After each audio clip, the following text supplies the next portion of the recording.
তারপরে আর কোনো খবর নেই।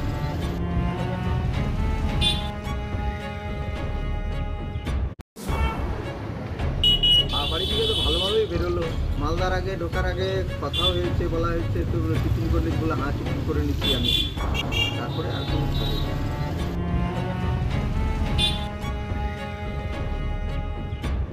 কোনো অপহরণ করেছে দুষ্কৃতীরা, কিছু হয়েছে ঘটনা হয়তো, সেটা তদন্ত করা হোক প্রশাসনের মাধ্যমে।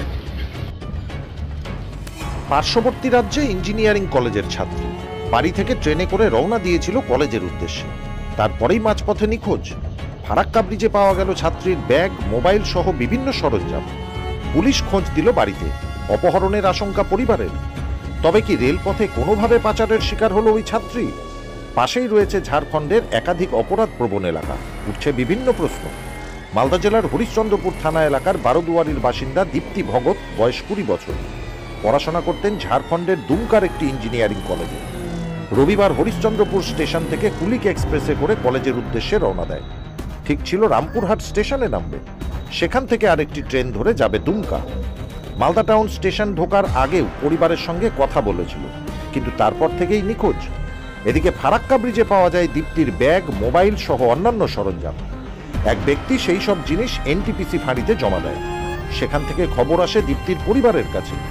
এই মুহূর্তে চরম দুশ্চিন্তায় পরিবারের লোকেরা। কি হলো তাদের মেয়ের? কোথায় নিয়ে যাওয়া হয়েছে দীপ্তিকে? ক্রমশ দানা বাঁধছে রহস্য। পরিবারের পক্ষ থেকে হরিশ্চন্দ্রপুর থানায় লিখিত অভিযোগ দায়ের করা হয়েছে। আমার মেয়ে পড়ছিল ওই দুমকা ইঞ্জিনিয়ারিং কলেজে, কুলিক এক্সপ্রেস যাচ্ছিল। ফারাক্কায় এনটিপিসির ওই নেতাজি সেতুর ওখানে ডকুমেন্টস সব পাওয়া গেছে। আর কি কি পাওয়া গেছে? ব্যাগ পাওয়া গেছে, মোবাইল পাওয়া গেছে, 1300 টাকা দিয়েছিলাম সেটাও পাওয়া গেছে। থেকে হরিশ্চন্দ্রপুর থেকে দুমকা ইঞ্জিনিয়ারিং কলেজে যাচ্ছিল।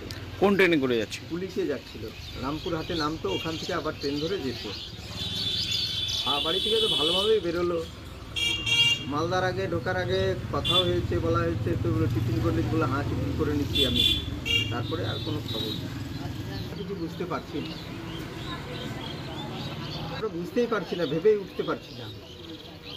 তো ব্যাপার যে ডকুমেন্টস পাওয়া গেলো, মেয়েটা কোথায়?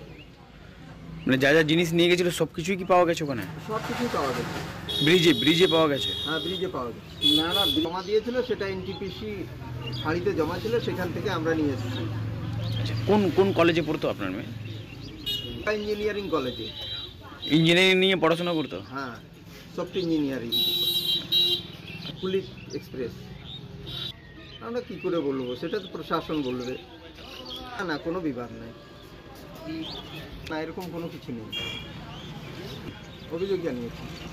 চাই যে আমার মেয়েটা দ্রুত যেন আমি পাই।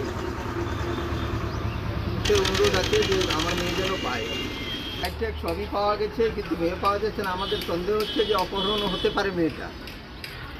এরাই করবে, ওগুলো তো খবর আমাদের কাছে নেই।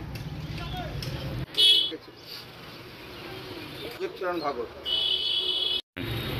আমার ভাস্তি দীপ্তি ভগত হরিশ্চন্দ্রপুর স্টেশন থেকে কুলিক ট্রেনে মালদা হতে হতে ওই ফারাক্কা যায়। রামপুরহাটের টিকিট ছিল, কিন্তু মিডিলে কি ঘটনা ঘটেছি জানে না। এইবার কোনো অপহরণ করেছে দুষ্কৃতীরা, কিছু হয়েছে ঘটনা হয়তো, সেটা তদন্ত করা হোক প্রশাসনের মাধ্যমে, যাতে ওই দুষ্কৃতীরা এবং আমার মেয়েকে ফিরিয়ে পেতে পারি। আচ্ছা, কি করতো আপনাদের মেয়ে? আমার ভাস্তি ওই দুমকা ইঞ্জিনিয়ারিং কলেজে সফটওয়্যার ইঞ্জিনিয়ারিং নিয়ে পড়তো। কলেজেই কি যাচ্ছিল? হ্যাঁ, কলেজেই যাচ্ছিল। সব কাগজপত্র, ওর ফাইল, কাপড় চোপড় সব কিছু, ওর ব্যাগ, যা টাকা পয়সা ছিল সেটাও পাওয়া গেছে, মোবাইল পাওয়া গেছে। তো ওর মোবাইলটা তো লক এমনি হয়ে আছে। এখন এটা প্রশাসনের মাধ্যমে খুলে দেখলেই ওটা ধরা পড়বে, কে ফোন করেছে, ওকে না করেছে, কিভাবে কি হয়েছে। আমাদের মনে হচ্ছে ওকে দুষ্কৃতীরা ওকে নামিয়ে নিয়েছে জোর করে, কোথাও কিডন্যাপ করে রেখেছে।